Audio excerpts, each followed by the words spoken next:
network that you start to build and meeting people, or very intentionally on behalf of your organization.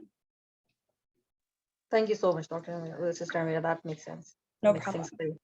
No problem. Okay. Any other questions then about the 3 elements here? No. Okay. So let me just close this. Okay. So basically crisis management. So when we're trying to manage this crisis, so we're thinking about the methods that we're using to respond to both the reality and the perception of the crises. So this is really important. And this again speaks to that question from Sister Fariha. It's that, okay, so for example, as you know, throughout the years past, there have been individuals from Canada, from our communities, who have traveled overseas to fight for ISIS, for instance. And so you may get a call from a reporter that says, oh, this individual used to attend your mosque. They have been now accused of XYZ. How do you respond? So you may say to yourself, or your board may say to yourselves, oh, you know what? They were here once. This is really small. Like, we have nothing to do with this. We're not going to say anything about it. Just tell the journalists, like, we don't know that person. We have nothing to do with them. So, and that's all that you say. Okay. So before I explain what's wrong with that, what do you think is wrong with that approach? What is wrong with saying to a reporter, you know what? Yeah, maybe they came to the mosque. We never really saw them. We have nothing to do with this. We have nothing else to say. What's wrong with responding to it that way? Yeah, I think you've just opened the door for them to make some assumptions about your organization without really addressing the issue. That's probably, in my mind, that's the biggest pitfall. Can I say something? Yeah, please.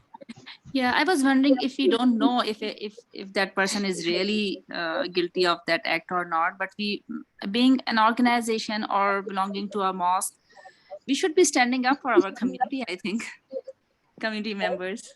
Right. So, okay. So you're saying, why would we even accept the premise? Like, we're being told this person has been accused of XYZ. We don't even know if they're guilty. Maybe if we say, oh, we don't know them, we just wash our hands from them, then we're not even potentially defending someone who may be innocent. Is that what you're saying, right? Yeah, kind of that. Yeah, we should be like, if we are from a community, we should be looking into it, and we should see what role we can play positively. Yeah, I don't think, I'm sorry, I don't think defending people is really our mandate. And I think this is where some people mistake defending individuals versus doing what's best for the community.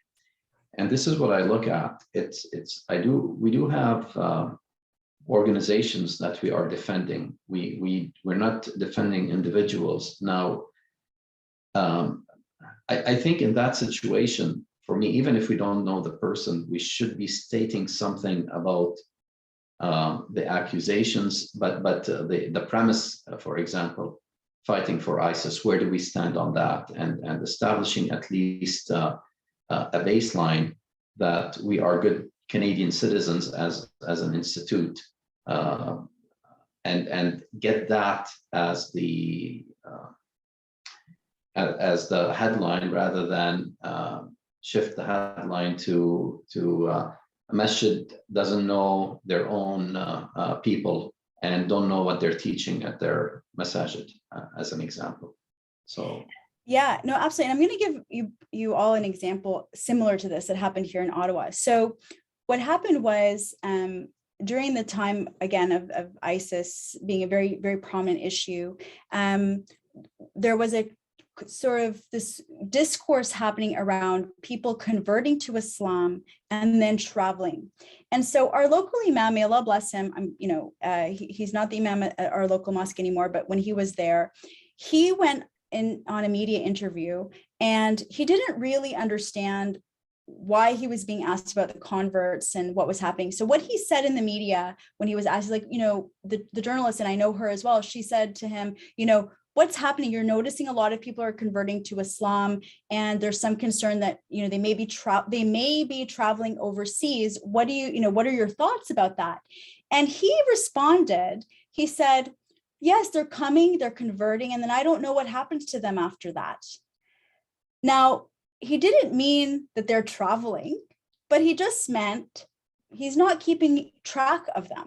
He's not following up, but there's nothing wrong with that because we don't have such formal structures, for instance, within our communities where they have to report back to the imam, right? But the way that quote was perceived and the headline was, people converting and disappearing essentially. And it really added fuel to that concern that people are converting in order to fight overseas, right? So the point that I think both Fariha and Brother Hadi are really kind of talking near each other is that what we need to do is establish our values to say, these are our values. We don't believe that, it is okay to go and fight and be participating in these horrific acts by this so-called Muslim army. We are opposed to that. What we preach is ABC. We don't know this individual that you're asking us about.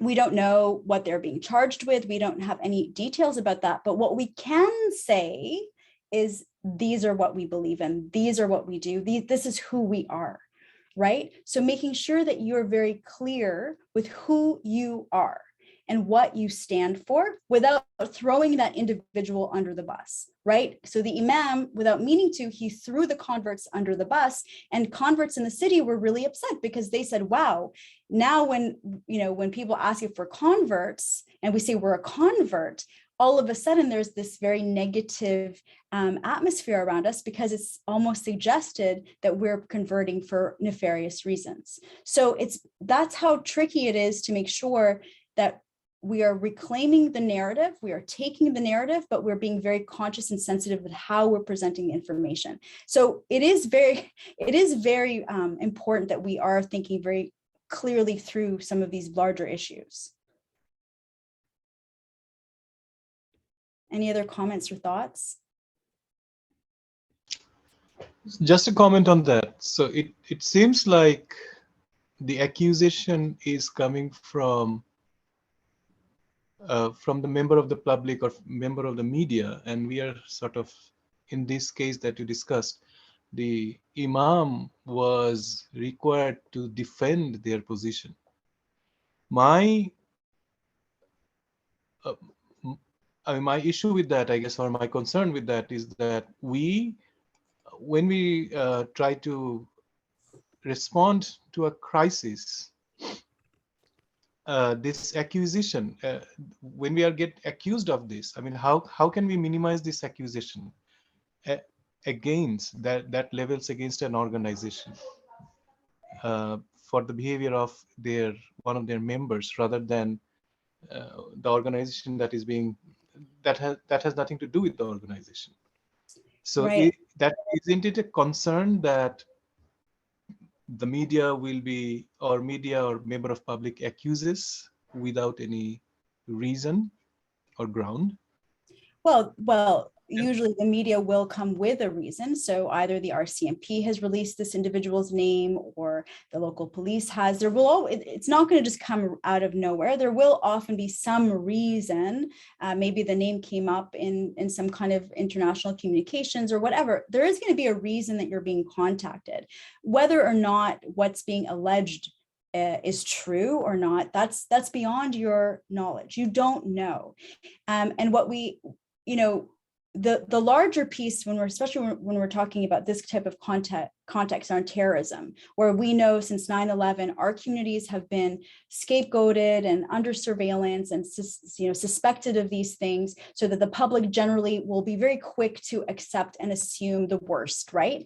And so we have had to constantly be on the defensive. And I can tell you from my own experience, for years, I joined the National Council of Canadian Muslims, I worked there from 2012 until 2017. And when I first started working there, up until about 2016, for about 4 years, every time a Muslim did something terrible anywhere in the world, we were getting called to explain ourselves and to say, we condemn it, like literally going on TV to say, we condemn it, we condemn it, we condemn it.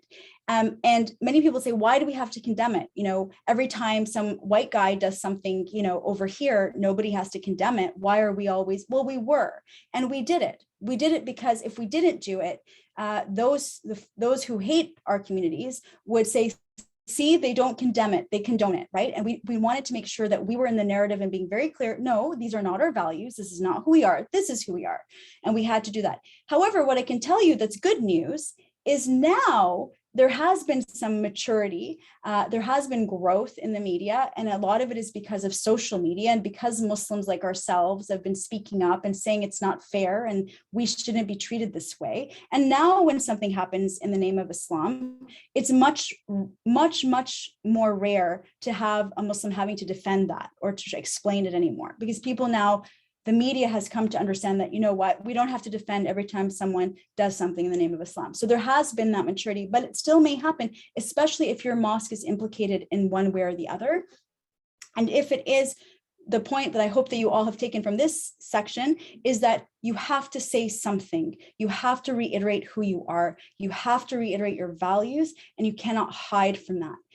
Because the moment that you are not clear with who you are, then it allows others to make assumptions, and those assumptions are based on such a variety of things. Now, one thing about the story about the imam that I also want to say is, oftentimes media will call the imam believing that they are the spokesperson for the community, and that's not true. Most imams should not be spokespeople. The board of any mosque should designate who is the spokesperson. For example, here in Ottawa, there is an imam named Imam Sikandar Hashmi. Maybe some of you know him. He actually is trained as a journalist before he became an imam. He's excellent in the media. He can speak to the media because he knows what to do. But a lot of other imams, that's not their professional skill set. And they will not always know. Also, if they're not prepared, if they don't know the messaging, if they haven't talked about it with the board in advance, they're just going to say what comes to their mind. And that's a problem, because it's not going to be consistent with necessarily with what you as a board or an organization wants to say. So again, designating your spokespeople, important. Training, if you don't want it to be the imam, for the imam to say, oh, thanks for your call, Ashley from CBC. We do have a media spokesperson. Let me take your phone number and they're going to call you back in about an hour. Thank you. Is that okay for your deadline? Great. And that's what you do. And you have a plan and you have a system. Okay. That's what should have happened in that situation. Okay. So, and there you go. So you want to have a team ready. Exactly. You need a communications team. What is your communications team? Well, you can have 1 to 2 spokespersons, and I really recommend that you should have a balanced gender team. So 1 male, 1 female. And whenever it's sort of, if there's an issue related to women, it should be a female spokesperson, definitely. So for example, if your mosque or organization wants to talk about Bill 21, which is impacting on Muslim women in Quebec, you want to have a Muslim woman speaking to that issue. That's really important because, again, it's to demonstrate that, you know, Muslim women who are often seen as oppressed or silenced in our communities, that we are also active agents within our communities. For example, you may want to have a phone team. The phone team is there, for example, if there's a crisis, you're going to call one person, they're going to have a phone tree, they're going to make sure to call the board president, the vice president, all the people that need to be involved in understanding what's happening. Ideally, you have a researcher and writer, someone who's going to research the issue, check all those platforms that you talked about. You know, what are people saying on Twitter? What are people saying here? What are all the stories that have already come out on this issue? Someone to write your press release. You want to have operational continuity. So what does that mean? What if the crisis involves your president or involves a key decision maker? You have to know, okay, so for example, if the key decision maker, and this has happened in our communities, is accused of some wrongdoing, who is going to take over from that person in that instance, especially in speaking to the media or representing the organization?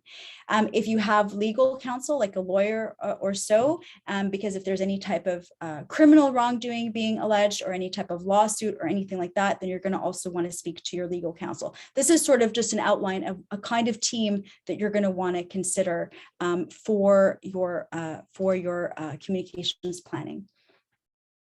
Okay, I'm going to keep going, and then if I see hands, we'll take a break in about, let's take a break in about 5 minutes for about, you know, just a quick break, and then we'll come back. So, okay. Then you need to make sure that you have proper notification procedures. So something happens, somebody within your organization hears about it, they call the communications team. They may want to talk to the board of directors. Well, they will want to call the board of directors. Any staff need to know if there's any like formal membership and your stakeholders. So you really need to think about all of these different sort of levels of like who needs to know and how are they going to find out the information.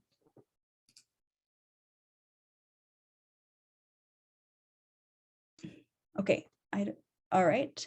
And so this is the question then that was mentioned starting at the platform. How are we going to communicate? So when we're starting to think about our plan in a specific crisis, are we going to do it through press release? Are we going to do it through social media? Are we going to do it through all of them? What are going to be the priorities that we want to communicate? What are the most important things that we need to be saying? And if there's any policy implications, this piece is so important because I'm going to show you an example where we as a community sometimes miss this. We miss the opportunity to be calling for policy changes. So I'll give you a quick example when it comes to that, the security of women in Edmonton. You know, one thing that NCCM had been asking for was, you know, bylaws around safety, I believe it was. So that was a policy recommendation that came out of the lack of safety for women. So it's like, what is it that from this crisis that's happening to us, what changes in policy, in municipal policy, provincial or federal, do we expect? That may not necessarily happen immediately in the crisis, but certainly it may happen as we go. Because in that crisis, if something's happening to us and we're being harmed in some way, we have the attention of the decision makers in that moment. The decision makers are going to be coming and saying, we condemn what's happened to the Muslim community. We condemn this attack on women. We condemn this attack on the mosque. And we hear the concerns of the community that are saying that they don't feel safe, or the laws are not protecting them, or online spaces are dangerous, or the far right is growing, right? Because that's the moment that we want to be ready. There's a very famous right-wing thinker who I won't mention because I don't like him at all, but he often said, for the right-wing sort of ideologues, always be ready with your ideas in a crisis. Because when a crisis happens, that's when decision makers look for the ideas to demonstrate that they are putting forward, you know, policy change to show they're proactive.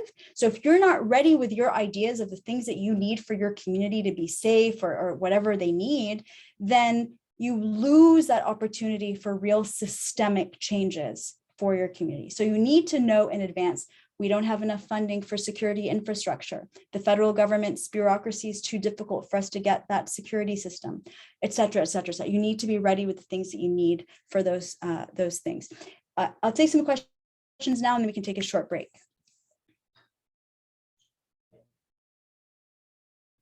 It's a lot to think about, especially for a Saturday afternoon.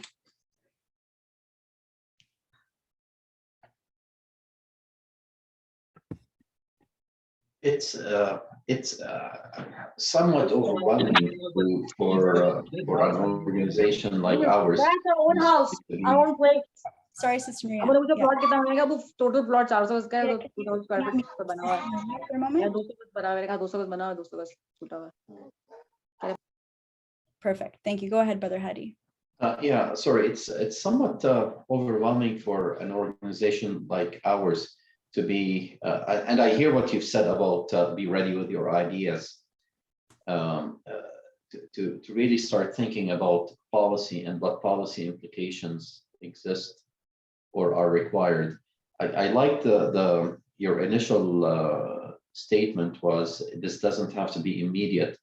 But I also do understand why it is important to have ideas ready. And maybe this is why we can't think of every scenario or be ready with every scenario, but it's something that I think that's probably the most challenging thing that I see on the 3 steps that you have on your slide right now. Yeah, no, I think it's a good point, Brother Hedi. And definitely a lot of this really does require for your board, your different boards to get together, to think through, you know, one of the things that we can look to, for instance, and I wrote about this when the Islamophobia Summit happened last summer, and many communities, including, of course, the NCCM, gathered a bunch of policy recommendations, and many communities also did consultations and presented sort of their recommendations. What I wrote about after the summit was that has provided our communities with very clear objectives of some of the areas of support that we need, that are missing, particularly when it comes to issues, say, of security or whatnot. So that's an example where your board and your community can look at these policies and say, okay, what is impacting us here in Edmonton? What are some of these recommendations that we should be caring about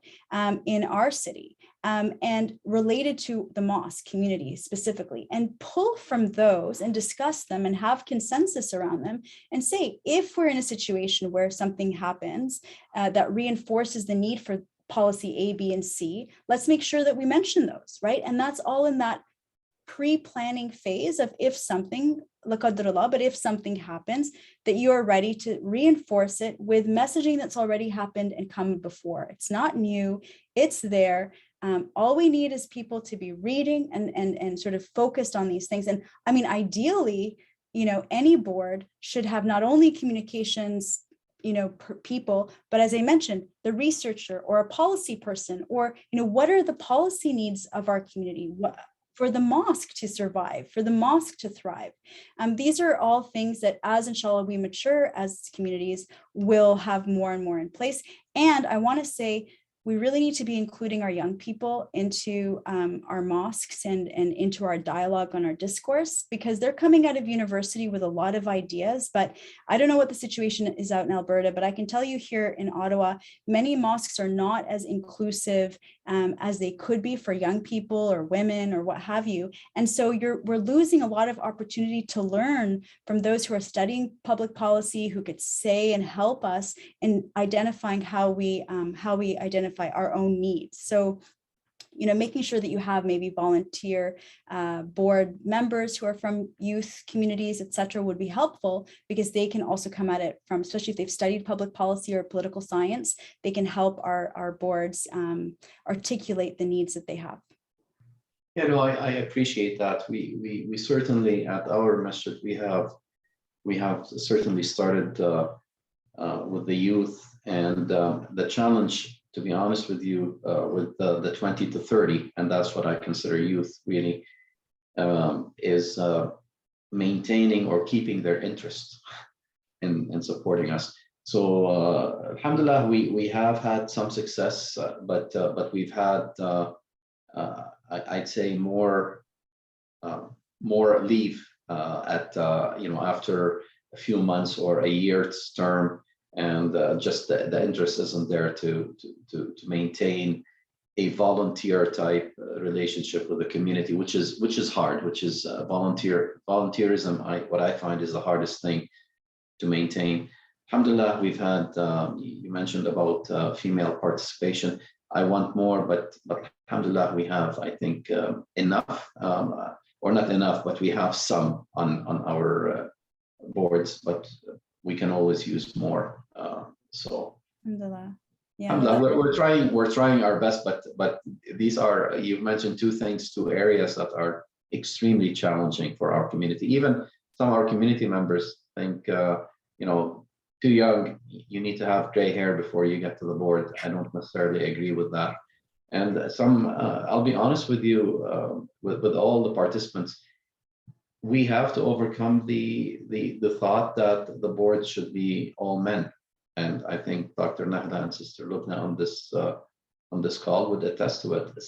There is still these views. Women don't belong on the boards for the masajid, and we have to overcome them. Yeah, no, inshallah, we will overcome. Inshallah, I have a lot of faith in our communities. We're learning, and we're encouraging each other. And when women participate, it really improves the outcomes for our communities overall, alhamdulillah. So, otherwise our mosques will be really quite irrelevant. And I think the best worst quote I ever heard was from an individual here in the Somali community. He said, what's the point of building large mosques or donating to these large mosques if in the end of the day, nobody's there except for just the older men. You know, the youth aren't there, the women aren't there, the children aren't there. It's who's it for? And that's really, you know, that's really important. But I'm sure, you know, it sounds like you are really getting a lot of work done over there, alhamdulillah. So let's, on that positive note, let's take maybe a 7 to 10 minute max, but like at the 10-minute start, we have to start right away. We still have activities to do and whatnot. And so let's do 10 minutes right now. So it's 2:22 where I am. I think that means it's, what time is it over there? 11:22? 12:22. 12:22. 12:22. Okay. So at half past for everybody. Let's get back here. Okay. Thank you so much. Sounds good. Thank you. Thank you.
Okay, welcome back, everyone.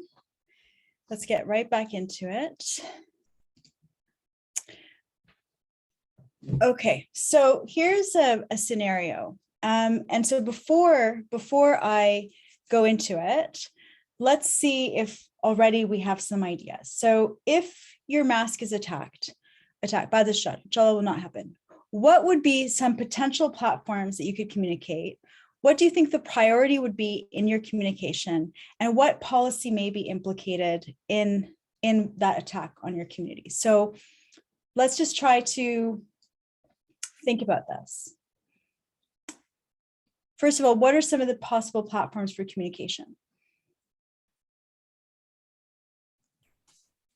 And you can talk about like what you currently have. So ICNA people, if you know what your platforms are, Southwest Community Center community, if you know what are you currently using right now? Right now, we're using basically Facebook and emails. Really, that's what we use. Okay. Oh, sorry. Before I get there. Also our website, I guess we can say. Yeah, Yeah. we can put it on the website as well. Yeah. Excellent. Okay. So you've got your website. Okay. You've got Facebook and you've got email. So the website, if we put a statement on the website, is that enough? Who will see it? Yeah, few people, I'd say. People rarely check the website. Even if you put events and stuff, they don't check the website to see them.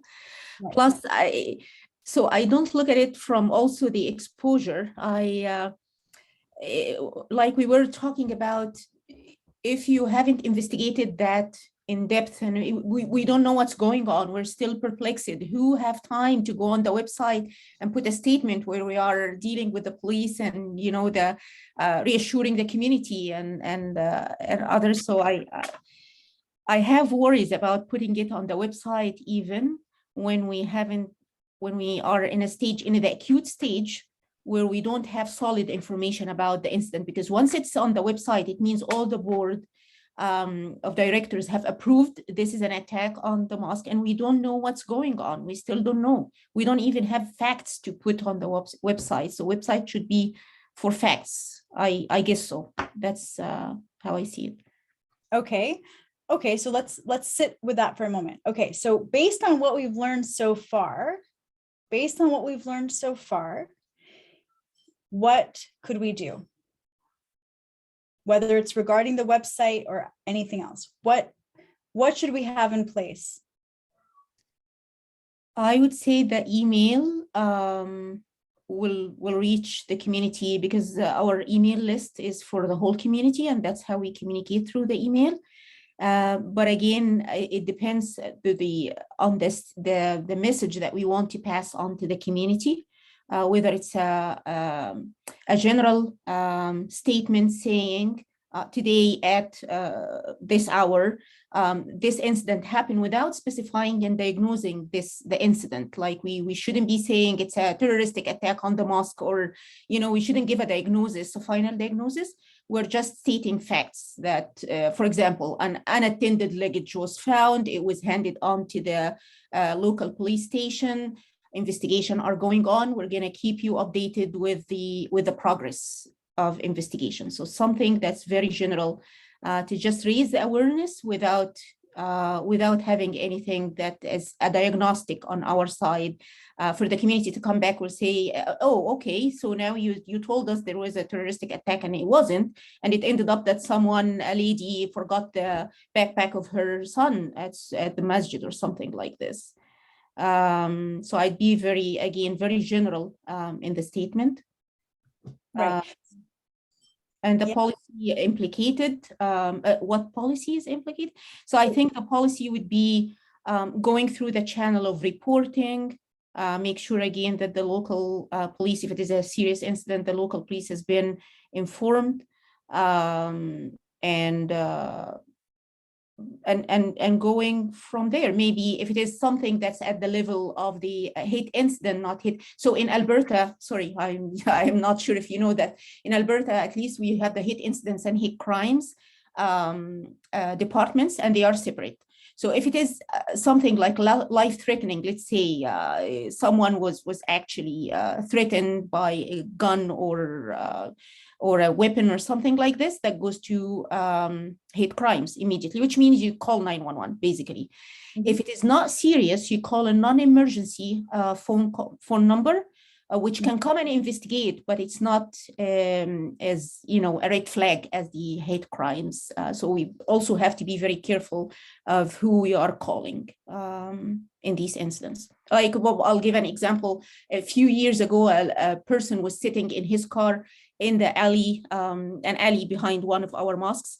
And he didn't threat anyone except for the students, the children were coming out of this door, and his car was blocking half of the door. And he seemed very suspicious.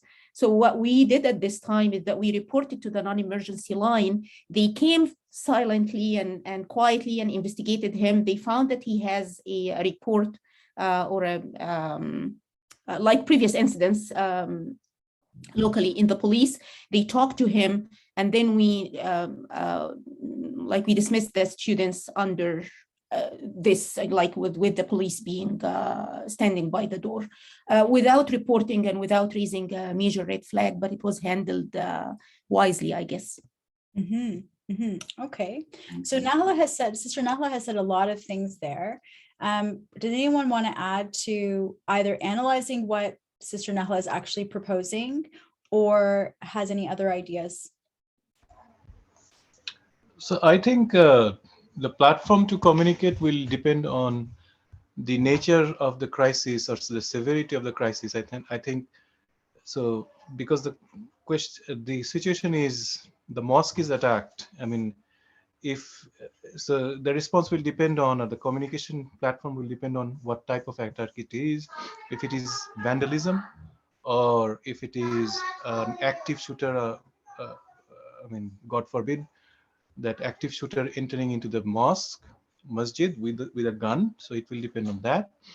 The priority of the communication is directly related to the incident itself. So attacking is something that is related to safety. And I think that should be the communication, the priority of the communication. The safety within the community would take precedence over anything else. So safety of the community and making sure that right information and correct information, authentic information is actually given out in the communication would be the priority for the communication. And the policy, again, depending on what the nature of the incident, we are going to talk about, we need to identify the policy. I think this is very challenging in a crisis situation to identify what policy is implicated clearly, whether it is it can be different kind of policies. So it is very difficult to determine that. So that would be my take on that.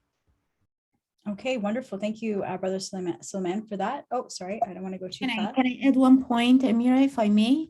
Yeah. Now thinking back of it, I think the first point in the policy should be the communication between the board of directors before they decide on anything. So it has to be an aggregated decision of the board of directors. Sorry, thanks. Right. So, okay. Any other thoughts?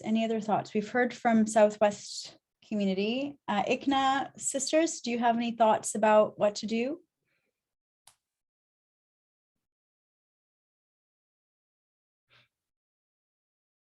No? Okay. I just want to say. Yeah. I think Sister Mispadar did write some points. Oh, in the chat? Okay. Yeah. I also want to add some more point.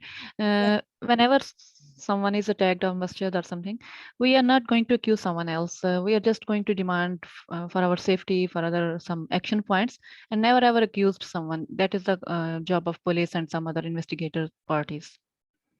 Maybe someone is one our own, some other problem. Never ever accuse any other community. Okay. Okay. So that's great. Thank you, Sister Misbah. So I think that what we've heard from everyone so far is on point. One, what I heard was we do want to get the information out to the community very quickly, right? There seems to be a little bit of uncertainty as to when do we use the website, when do we use an email? One question that I would have is if you're going to be sending an email to everyone to say, there was an attack on the mosque today. We are still gathering information. Right now, to Suleiman's point, everything is safe. We have secured the building. The police are now monitoring the neighborhood based on our request for support. And we will get back to you as soon as we have more information. Why can't we put that on the website as well? Right? Why can't we have that same communication that's going to go out to everybody through email? I would assume it still also have to be approved by the board. Can that not be put on the website? Just a rhetorical question, just to think about the different ways. What might we want to have it on the website is if the story makes it into the media, other journalists, the first place they are going to go is to your website because they're going to want to talk to someone, they're going to want to see. And so they would expect to see some kind of information about what's happened there. And if there is a quote or a statement already ready for them to find on the website, that's great because then they just put it into their news story. So today, such and such mosque was attacked. A statement on the website said that everything has been secured and they're now calling on the police to investigate fully and to determine what happened, right? So you would actually want to have it on the website. You would want to have it on your email to your community members. And that speaks to the issue of getting the information out quickly. The problem, as we said, is information moves so fast. We would be worried that if we don't have a statement going to emails or on the website, the people will talk and they'll become very frightened, right? That there'll be panic in the community. And we want to avoid that panic. We want to avoid that from happening. So we want to show and demonstrate that we're on top of the issue. We also don't want a bunch of calls coming into the mosque. Everybody's scared or everyone's uncertain of what's happening. In terms of what is the priority? Yes, communicating that everything is now under control is a priority. To say that everything is safe, right? Everyone is safe. The perpetrator's been apprehended or there is an investigation ongoing. We've secured the building. And the policy implication will often be we're calling on the authorities to investigate this fully and to assure the community that they will be monitoring our neighborhoods and ensuring our safety. And we are in communication. That's the policy because people want to know that law enforcement are taking this seriously and that the board is ensuring everyone's safety and it's safe now to come to the mosque and everything is okay. Or if it's not safe, when will it be safe, and to be able to communicate that quickly to people. And again, the website should be connected to social media platforms. So whatever is on the website should be tweeted out or put on that Facebook page as well. So you're covering your bases. So people who don't open their emails will see it on Facebook. If they're not on Facebook, they might be on Twitter. If they just hear about it and they want to go look in the website, they'll find it there. So you want to kind of cover your bases as much as possible to make it very easy for your different audience segments to find the information you need. You're trying to facilitate and demonstrate that you're in control of the message, and this is how you're in control, and this is how you're delivering it. So I'll give you an example of how one imam recently handled the situation. So this is Imam Ibrahim Hindi. Some of you may know him. He's in Toronto. So he was actually overseas. I believe he was doing Umrah when there was an attack in his masjid, Dar al-Tawheed Islamic Center, Mississauga. This is just, I think, March 19th, right? So this is how they decided to do it. He went on Twitter. I think he has 2,000 followers on Twitter. This is his own Twitter, Twitter handle. He's an imam, but he's also very comfortable with the media. So he checked, I will say that he checked this with others before he put it on his social media. So he did do his due diligence to make sure the message made sense. So what does he do? So let's read the tweet together. So it's one of three. So there's going to be three of these. It's a thread. Today at the Fajr dawn prayer. So again, know your audience. today, sometimes I see our community putting out releases or statements, and they're not translating Arabic terms, for example. So he knows his audience. He knows he's talking to both Muslims. So he's still saying Fajr. He wants, he's talking to his segment of his congregation, but he also knows he's talking to the general public. So today at the Fajr dawn prayer, the Dar al-Tawheed Islamic Center in Mississauga, our congregants were subject to a violent attack. An individual came wielding an axe and carrying numerous other sharp-edged weapons, as well as pepper spray. Okay, so he has gathered the information to Sister Nahda's point. The idea is that you want to give facts. I love what you said about facts. We want to give as much facts as we can, right? Before he could inflict harm on any worshipers, several congregants bravely were able to stop him in his tracks.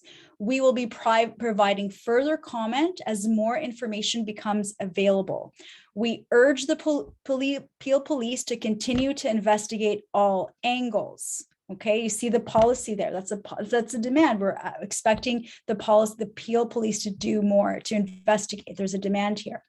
And our community will never be broken, and we refuse to be intimidated. What's that? That's messaging. That's taking the story. That's saying this is who we are. We're not going to be intimidated. We're not victims, right? That he wants to give a story about who he is. And then he provides the contact information, right? So again, he knows that media will be interested in the story. He puts his phone number there, which is actually, I don't always actually recommend to put your phone number on this, because you may get a lot of hate. I actually didn't ask Imam Ibrahim if he got any haters calling him, but that's a bit of a risk. But anyway, he did it, and I'm sure that that's what he was comfortable doing. So what are any thoughts then about this messaging? Any thoughts when you look at it? So it's 3 tweets. And then actually you can see here, you can see here then subsequent stories, charges were laid, and then further stories, it's a scar, they look to beef up security. That's just to give you an idea of, even after the crisis, there's going to be follow-up stories. So there was an initial stories about the actual attack, but then you cannot leave the crisis and just think, okay, we covered our bases, we talked about it once, we've given all the information, there's been coverage. We also need to make sure that there is a story will have, quote unquote, they call it legs. If a story has legs, if there's more to be said about the story. And so again, as part of your crisis communications and your planning, you have to say, okay, is there more that we need to be saying? So they wanted to still obviously respond when the attacker was charged. They had something to say about that. And they wanted to bring up the policy issue around the problem with security, and how security is an issue that disturbs many people who are feeling frightened when they go to the mosque for prayer, right? So that there was more stories and more ways of getting the issues to the forefront while there was attention on this particular event. Any comments or thoughts? Just have one comment on that. So this is a good example of authenticity of the source of the information. Nowadays, there is so many sources of information. The organization needs to establish an authentic source of information, and no matter how many times that information is visited by people, we should always have an authentic source of information available to provide information to the relevant audience. Sorry, what do you mean by authentic? What do you So mean? an authentic means that a website of SMCC is an authentic source of information. So verified Twitter account of SMCC is an authentic source of information. Mm-hmm. And as you were mentioning, that the media would actually try to go there and to see if there is a comment made like that. So that's the authentic source of information. But if you go to, let's say, cbxnews.ca, which may actually be a rogue media, or maybe a website ran by anti-Muslim organizations, and they put out some information concerning about the mosque, then it's not an authentic source of information. But people may get that, and that disinformation people may believe. So we need to actually counter that. That's what I'm Oh, saying. absolutely. Yeah, no, absolutely. For sure. There's no doubt you definitely want to be out there. And that speaks to the point of making sure that your story, your side, your narrative is at the forefront, obviously, so no one can fill in that void. No, absolutely. Any other thoughts? I have some thoughts with regarding this. So I like the fact, as you said, Amira, that it has facts and not diagnostic. It's very general. I like the statement at the end that the community will not be broken and will not be divided by any attacks. That's a good conclusive statement. I probably, when I think about it in our organization or the local organizations, and on the long run, I would say it needs more of authenticity of the team who would be a communication team. Like we don't have a communication team right now. Right now, it's all volunteers. Some of them are not even very literate with the social, neither with the social media nor with the website. So I think at this point, if we decide to go with this forward, we need to have an actual communication team who's very literate, very fast, very quick acting, and it can be an immediate response team or something like this. 2 or 3, if someone is not in the province or not in the city, someone else will take over and put on the website and on other social media to have alignment as well of the same messages being contacted. Those people have to be very quick and have to be open to have the recommendations from the board.